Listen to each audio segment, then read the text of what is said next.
In this episode of the podcast, it's all about street photography in New York City with Gerard Exupery.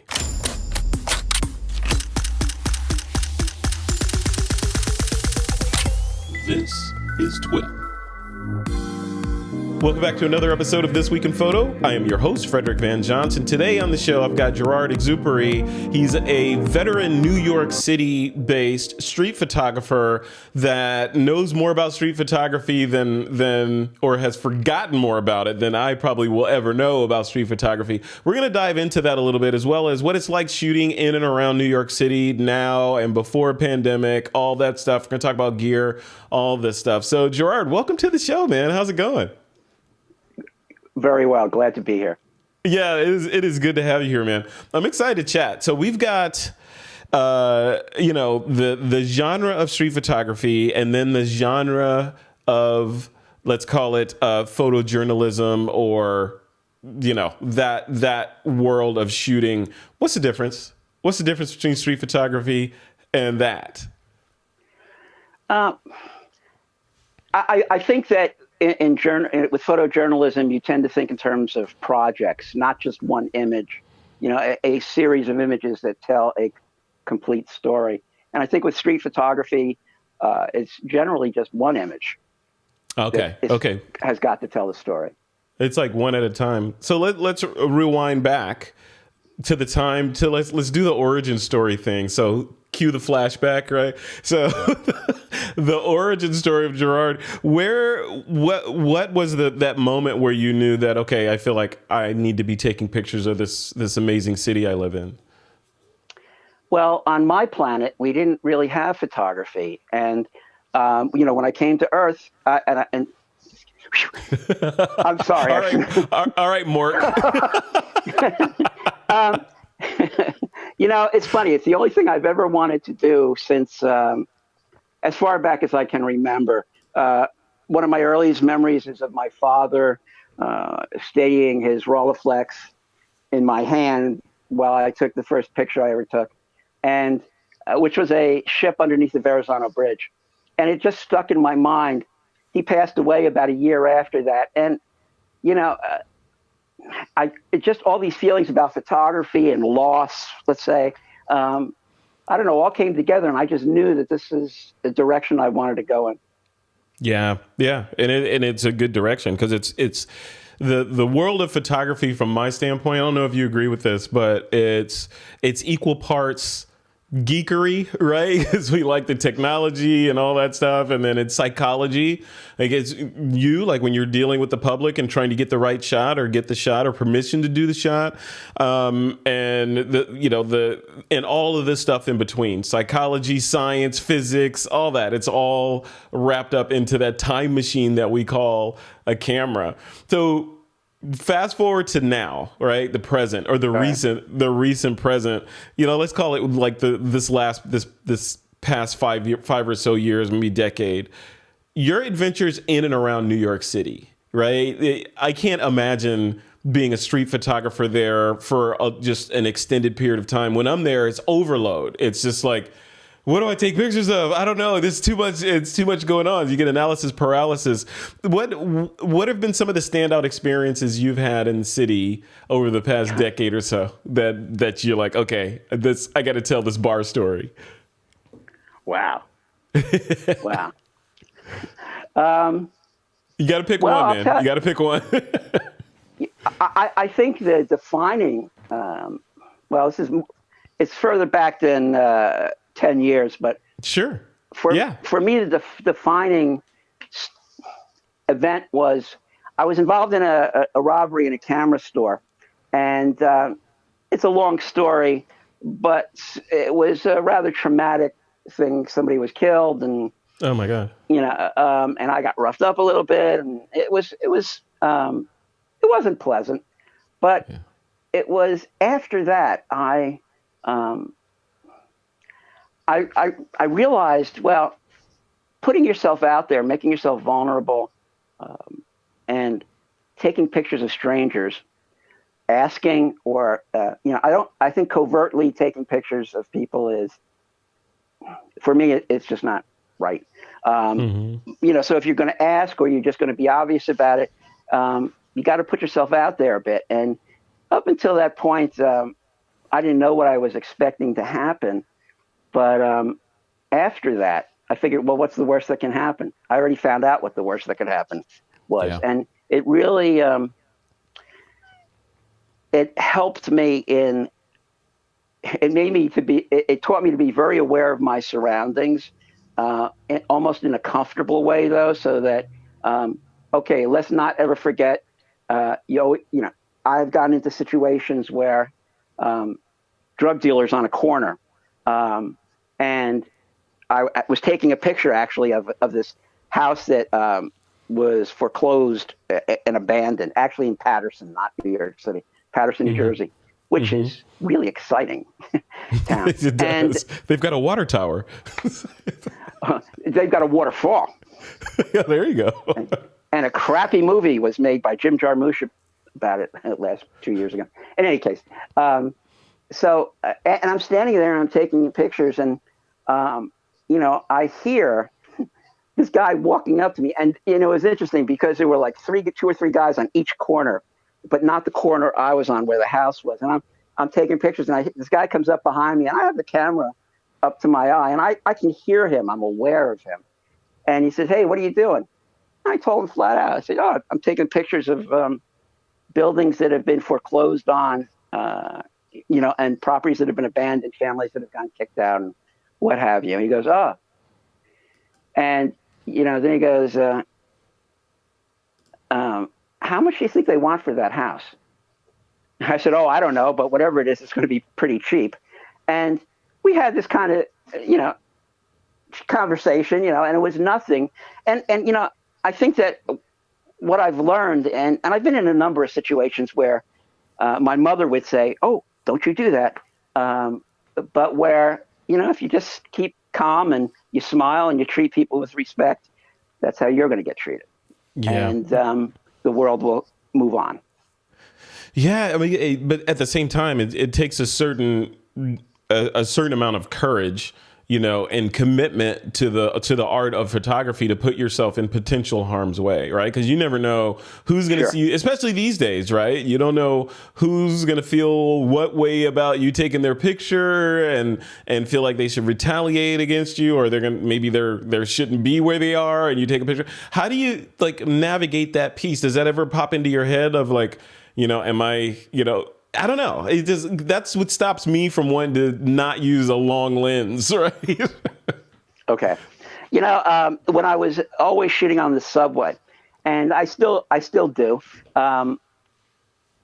it was different back in the day, as they say, because and not everybody was looking like this. People would be looking around or reading the newspaper, and seemed to be much more aware of their environment than they are now. Everybody seems to look down now. And, I was taking pictures covertly when I started. I had a Nikon F2 with just the pentaprism. It didn't have a meter in it.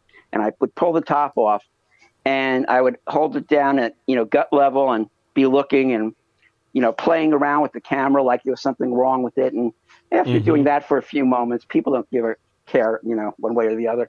And so I would just hold it at waist level and take my picture, and which is okay. And I did started getting shots that I liked, but as a photographer of this kind of thing, street work, or just observing life in general, because I never started out calling it street work. I just said, "Oh, I'm a guy that always has a camera with me, and I'm documenting my life as I move through it. That's it, And the photographer is a very important part of that picture, and how you're relating to your subject, how you choose to portray it. You are one of the most important things in your photographs. And I realized that I wanted to be a lot more honest with my interactions with people, and that if I could make them comfortable, if I could be comfortable and make them comfortable with me, and I could strike up a conversation and show, and be vulnerable, show them I'm not out for something, that they would open up to me. And Yeah. I remember just a specific time sitting there thinking, well, this is what I want to do. And if I don't start doing it, then, at some point I'm going to think, I gave it a try when I really did it. Sometimes you really just got to take that leap of faith, jump. They got the bungee cord. It seems to be working okay. Yeah, you can't keep the plastic on the furniture, all the right. time. At some point, you got to take it off, because then you'll have, brand new furniture for the next person. This is interesting. I was thinking about what you said about photojournalism versus street photography, and street photography being more about that particular moment, photojournalism being more about a story. I was thinking maybe you are a photojournalist, Gerard, because your work is about a particular subject over a long period of time. So you are telling the story of New York City through your photos, right? Don't you agree? And sure. What would you say? So if that's the lens we're looking at this through, what would you say to date? I know it's an ongoing story. It's not complete yet, obviously. What have you learned about your city from looking at it through the lens? What's that, what personality trait of New York City has shown itself to you through your lens and in your photographs? The first thing always in the top of my head is how New Yorkers are. They have a perception of being cold or nasty or whatever, but I have found New Yorkers to be some of the warmest, kind, concerned people. And, I know they have this reputation, but I have just found that if I am sincere in saying, this is why I'm doing these pictures, or, explaining myself in a manner that doesn't elicit some type of fear or suspicion, people will open up their lives to you. You can get into situations, and so many I've been invited into simply because I believe that people are going to be receptive to me. Mm-hmm. And I know it's like, if you come to New York expecting everybody to be a real shithead, that's exactly what you're going to find. And You're going to find nasty people who don't want to have anything to do with you. But if you come to New York and expect to find good, kind, nice people, that's exactly what you're going to find too. It's more about you than it is about them. You know what? That resonates so well with me, because I'm in the middle of reading this book called Psycho-Cybernetics. It's an older book. And I'll put the link in the show notes. I'll send it to you after this. But it's one of the things they talk about in there. The whole cliche of what you put out, you get back, and all that stuff, which is true, it turns out. And there's a lot of science behind the way you perceive the world is what the world reflects back at you. Right. So, which is deep, because I thought about it on a number of levels, from the level of, if you're in a bad mood one day, even as a photographer, and you go out, the fact that you're in a bad mood will affect the people that you want to photograph, and you're going to transmit that bad mood to those people, even if it's subliminal. So it's just interesting how all that stuff ties together, all beyond f-stops and shutter speeds and ISOs and mirrorless versus DSLR and Lightroom versus Capture One. When you get into the psychology of all this, it gets really deep, right? It's interesting. The whole thing about equipment, digital, analog, whatever, it gets small. In my mind, it just keeps getting smaller and smaller and smaller and almost insignificant, because it's always the story. And there have been times in my life when I had to pawn my camera equipment to pay my rent. And yes, there were pawn shops back. I guess there are still pawn shops. At any rate, and what did I end up using? A Fisher Price camera. Or when the first digitals came out, I shot a lot with a 3.2 megapixel Canon L. And some of the best pictures I've ever taken with a digital camera. So, that is like, I often find that when people are concentrating, about, well, this new camera, these specs, whatever, it really takes away from the discussion of photography. Are we going to talk about it, or are we going to actually do it? Because I would much rather be out shooting the pictures than discussing this nonsense. Yeah. And, also, but there's this thing. I met somebody when I first came to New York who grew up in New York, was a very wealthy family. And he had every Nikon toy and Hasselblad toy you could imagine. And, I just had my Nikon F2. And when I found the 24 millimeter lens, I never took it off. That's still my favorite lens. And, but, he taught me something that, you really need to get the best tool you can afford. And then use it. Use the crap out of it. Use it till it falls apart. Because, and if all you can afford is a point and shoot, well, guess that's it. But there's been some incredible work done with point and shoots. Yeah. So, I'm sorry. Did I miss the point of your question? No.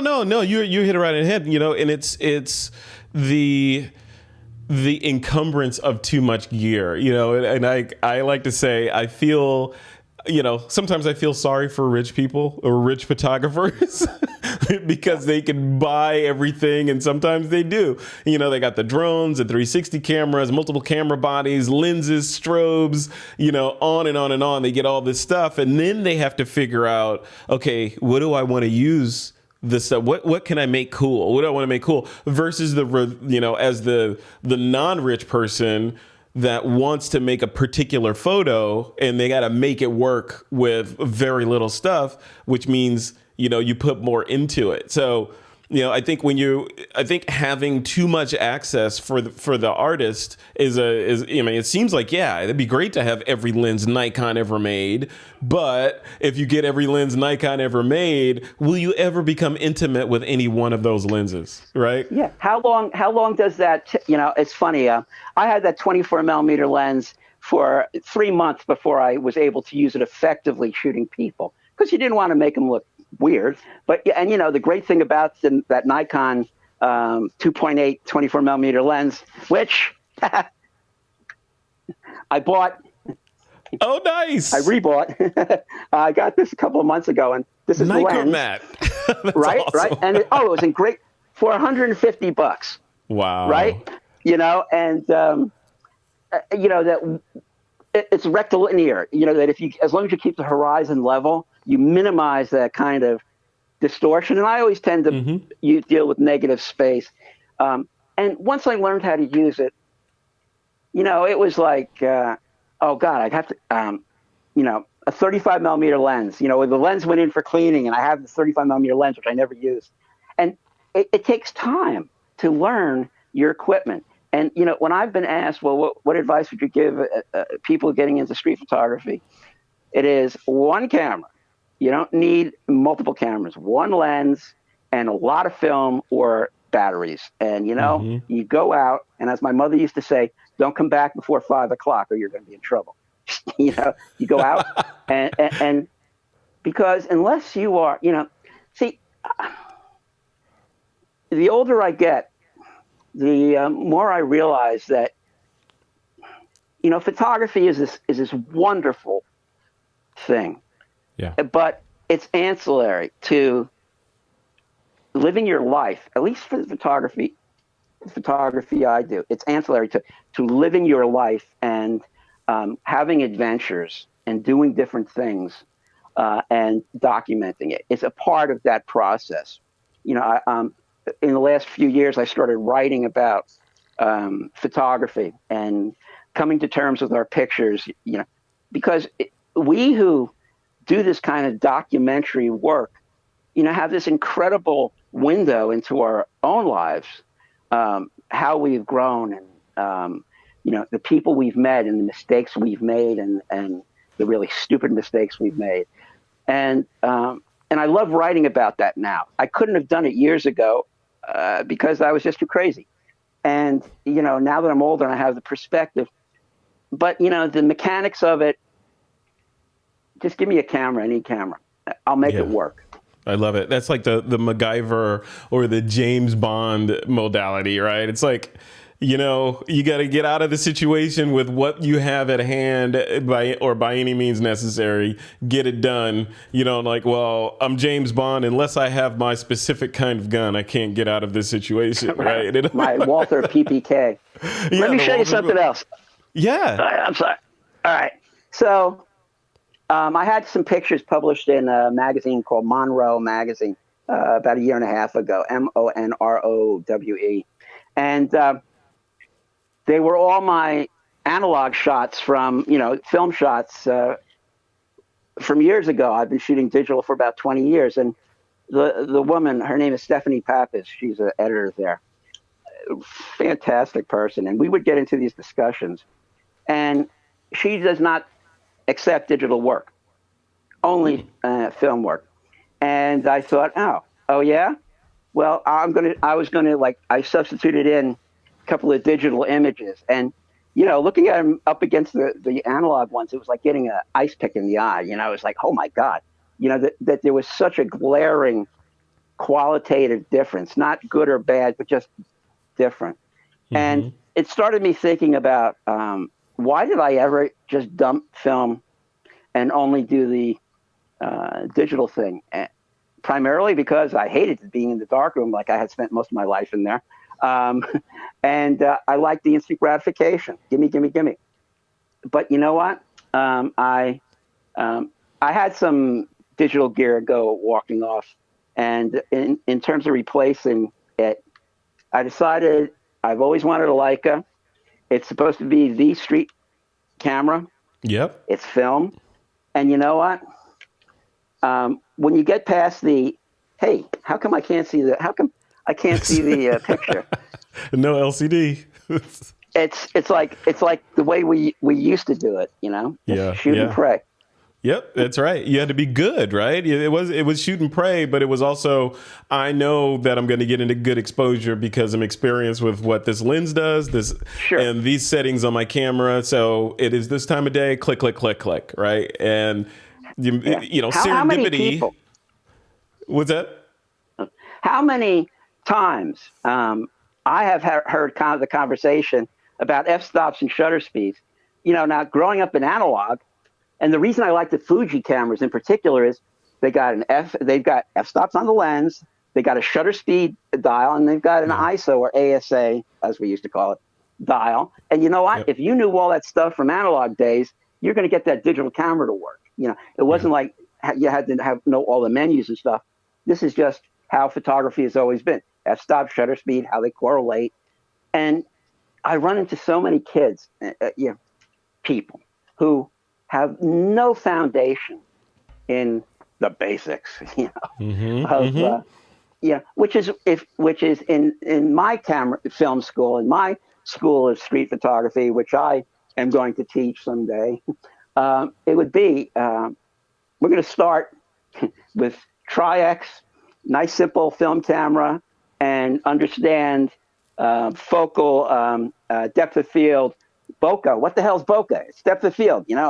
I've never understood it, just because the Japanese call it that. Because you need that when you are.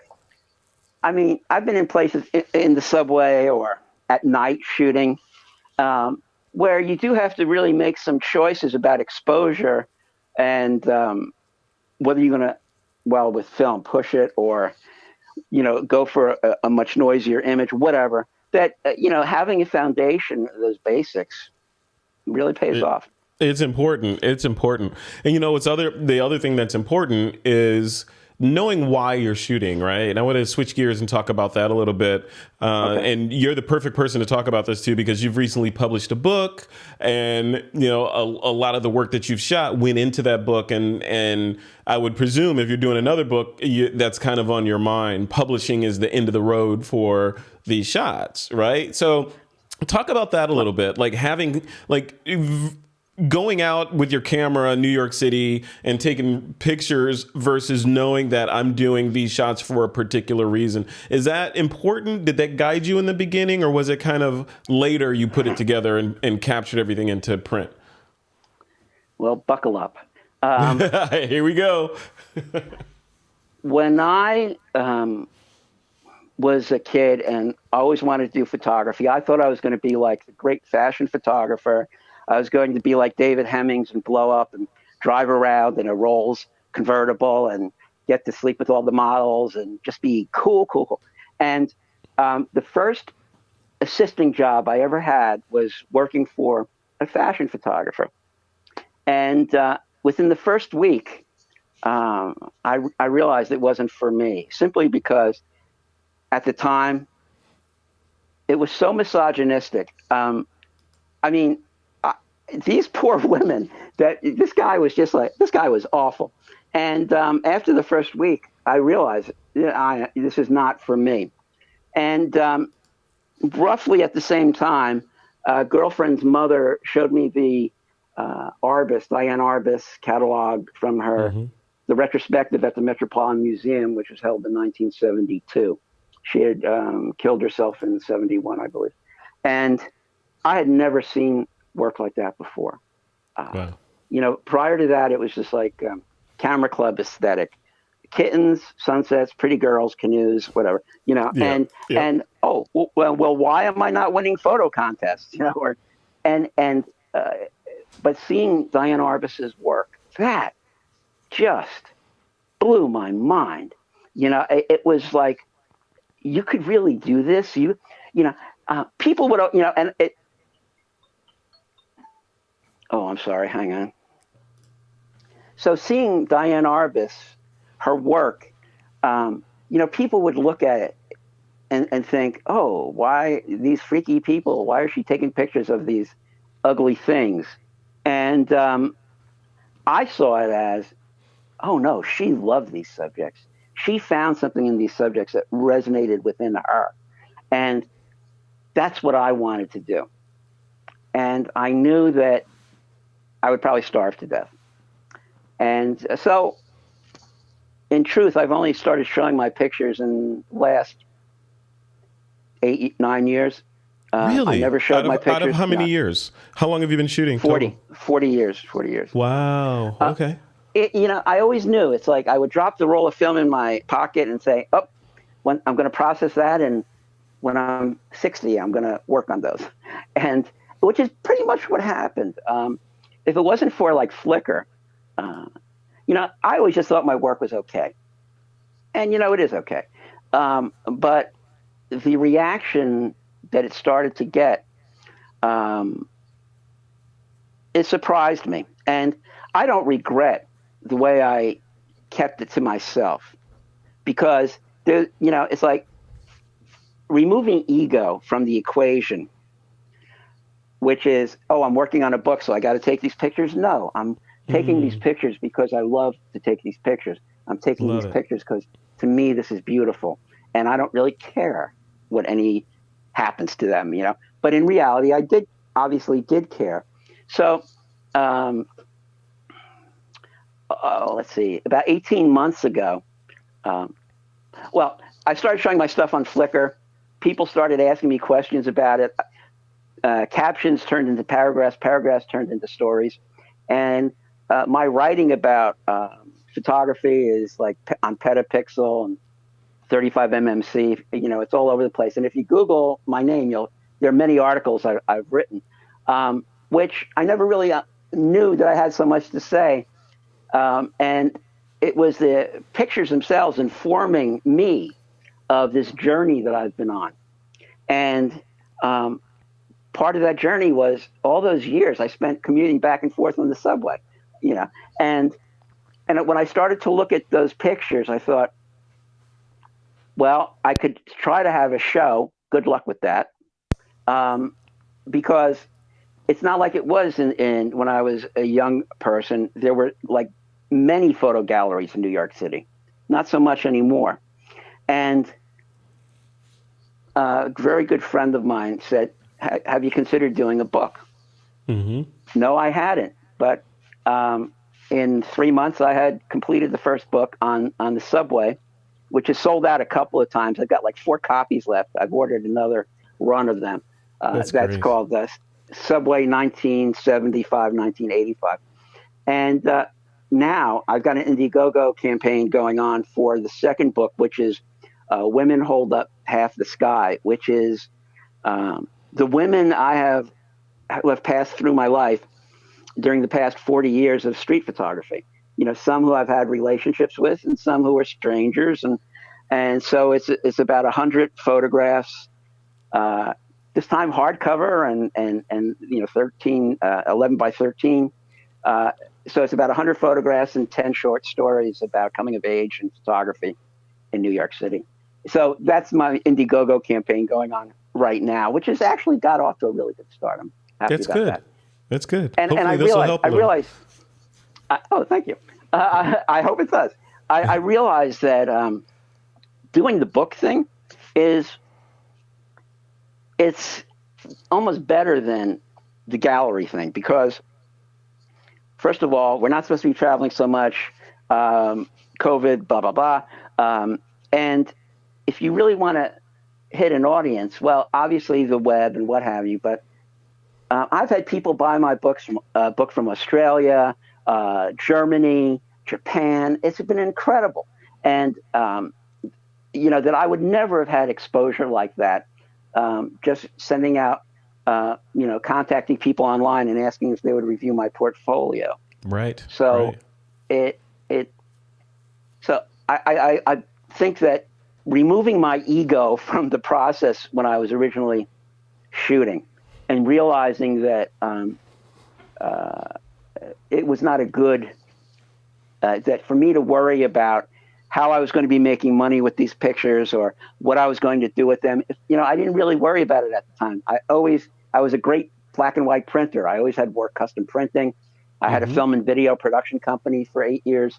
I had a family and what have you, but always with that camera, every single day of my life. At my mother's funeral 3 years ago, I was snapping away, and nobody in the family thought it was weird because my mother would have expected me to be doing it. Yeah, so. I love that. That begs the question. 40 years of photography in and around New York City, and then you decide, okay, it's time to do this book. You do that. You start preparing to do this book. Gerard, describe to me the process of culling through 40 years of photographs to make selections for a book. Because that's got to be a tiny percentage of the photographs that you actually shot. How do you pick your favorite children that are going to go in the book? Between negatives I've scanned and digital images, I've got 79,000, and probably 300 of them are really good. Yeah, right. Well, it's interesting because I'm one of those people that was always like, oh, I don't want to be a member of any club that will have me as a member. How good can they possibly be? And then really taking the time and saying, wow, there are so many of these pictures on the subway. And the subway is graphical. It's like a play with a constantly changing set and cast, people coming on, going off. There are all these stories happening. And, I hope that I was able to capture some of that. I mean, from the moment I was 13 years old and took the subway first time to see 2001: A Space Odyssey in a movie theater in New York City, and took the subway for the first time, I was just, wow, this is incredible. It's like the Starship Enterprise, but you go in here and you come out there. Just a little slower. Yeah, just a little bit. So it was mesmerizing to me, and when I started to basically the way I work is, oh, I like that, and I put it up here in the corner, and then I go, okay, and I start sorting them that way, and I could go from 1 to 79,000, and I'll never be done. So I do these rough sorts, and from there, for the first the subway book, I chose 65, I think 66, and it became easy. Like there's a certain flow. I mean, the time, uh, you walk down into the subway, you're waiting on the platform, you're looking at the other people. The train comes in, you're on the train, you get off the train, and out you go. And that's basically how the book flows. That was quite That's easy. And, that's cool. there were like 4 or 5 stories in there about riding the subway, because always an adventure riding the subway. At least for me, Yeah. it was. So. So we hear out here in California.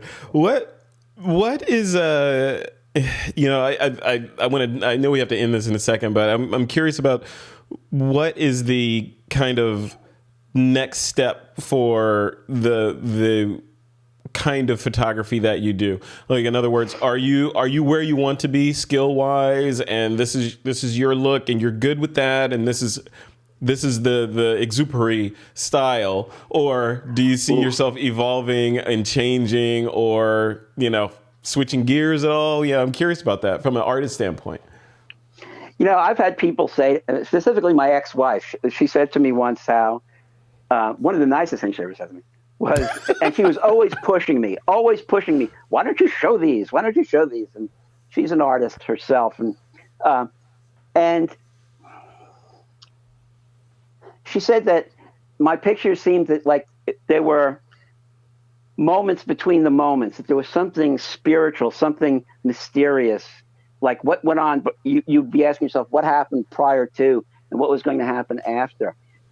And, I thought, wow, what a wonderful compliment. And to a great degree, that's what I shoot, whether it's my style. I've had very good friends say they can always tell one of my pictures, and which is kind of nice. Yeah. In the last couple of years, I have had a back injury, and since COVID hit, I've been waiting now over a year for my surgery.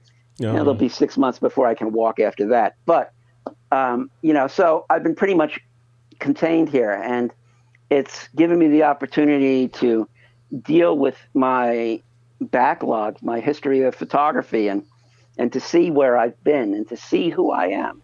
Yeah. So I write about those things. I select images for those things. And, this second book, Women Hold Up Half the Sky, it's the second of 4 that I'm planning on doing. And, as soon as I'm able to get out there again, I'm going to be shooting. I don't think you lose it. I think that, it used to be when I was a kid, I would shoot 2 or 3 rolls of film a day. And, I get like 3 or 4 things on each roll, which are okay, which I probably saved or whatever. But now I take very few pictures, but I like them that much better. Even digital quality, not quantity, right? Yeah, but I wouldn't have said that back then. I just, your eye, your vision, as you move through life, as your brain gets tenderized to life's unfairness, its wonderful things and its sad things. Once you've had a life where you've gotten fired, you've gotten in a bar fight, you've been dumped, you've been divorced, you've been in a car crash, whatever. Once this melange of experience happens, only then can you look at the world and say, oh, I empathize. I can see this and I can photograph it. I love that. That's a perfect note to end on. What's next? What are you working on? What's next on your plate of photographic goodness?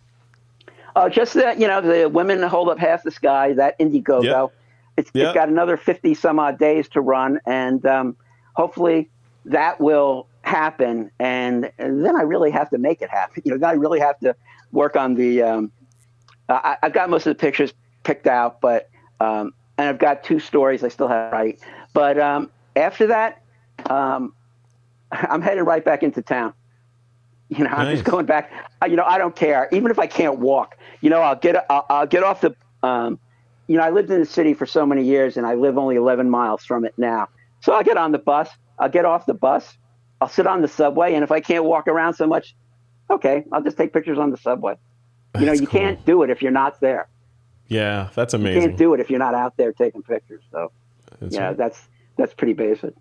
That's right. See that says something about you as a photographer, and that's a message for, the photographers that don't have the issue of not being able to walk, right? But still Yeah. find an excuse not to shoot. That's the artist in you. I don't care if I can't walk or not. Even if I have to sit on the subway, I'm going to take pictures, right? That's amazing. You got to, I have a very good friend, Steve Fretz is his name, and he does some incredible work. And so we started hanging out and talking about it. And he said something that I've always felt, that if I couldn't do this, he said, I think I would die. He said, it's like, this is the only thing in my life that I have ever consistently stuck with from the time I was a child through now. I've been crap in relationships, crap at school, I've had a life like anybody else has had. Yeah, but this is the one thing that I could not do without. I couldn't, if it was taken away from me, I don't know how I would get through that. Love it. We'll leave it right there. Gerard, if people want to connect with you, and we'll put your links in the show notes and in the description on the YouTube channel and all that. But what's a good place for people to punch in right now to come check out your work and otherwise connect with you? My website is GerardExupery.com. And if you just Google me, that name, Gerard Exupery, you'll find all the links to Indiegogo and stories I've written and things like that. Search on Petapixel or anywhere else. And it's interesting because a year and a half ago, I couldn't find myself on Google search. And now it's like every time I write something, it shows up. And just for the folks, spell your name out just for the folks that are like, okay, I can't spell Exupery. All right. Gerard is Geard, Exupery, Exupery. Perfect. As in the guy who wrote the Little Prince. Oh, perfect. What a good interview, man. Thank you for doing this. I appreciate you taking the time. It's fantastic. I feel like you and I at some point are going to have beers in New York City. And then, I'll come out there. Yeah, or come out here. You're more than welcome to come here. It's I feel like it's sitting at a bar or outside cafe or something with you in New York City, everything would just be kind of black and white, 'cause it's kind of, street photography, black and white look. I think, that'd be fantastic. Yeah. Cool, man. All right. Well, you be safe out there in New York. As we record this, it is February 11th, 2021. And, we're kind of still in the cloud of COVID and all that. So, so be careful out there and stay safe. Any final words you'd like to throw out there before we end the recording? Just be out there taking pictures. It's a great way to learn about your own world and yourself. Perfect. It's my kids from the time they were little, camera in hand. Because it is a great way to learn about what you are about. So, that's all. Yeah, absolutely. And you can't be a photographer if you're not out there taking pictures, period. That's right. Otherwise, you're just a collector, right? That's right. Camera gear. Right. Awesome. All right, Gerard, thank you. I appreciate you coming on. Thank you.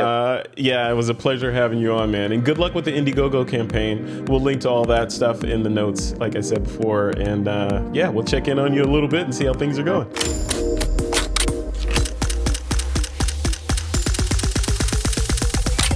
This is TWiP.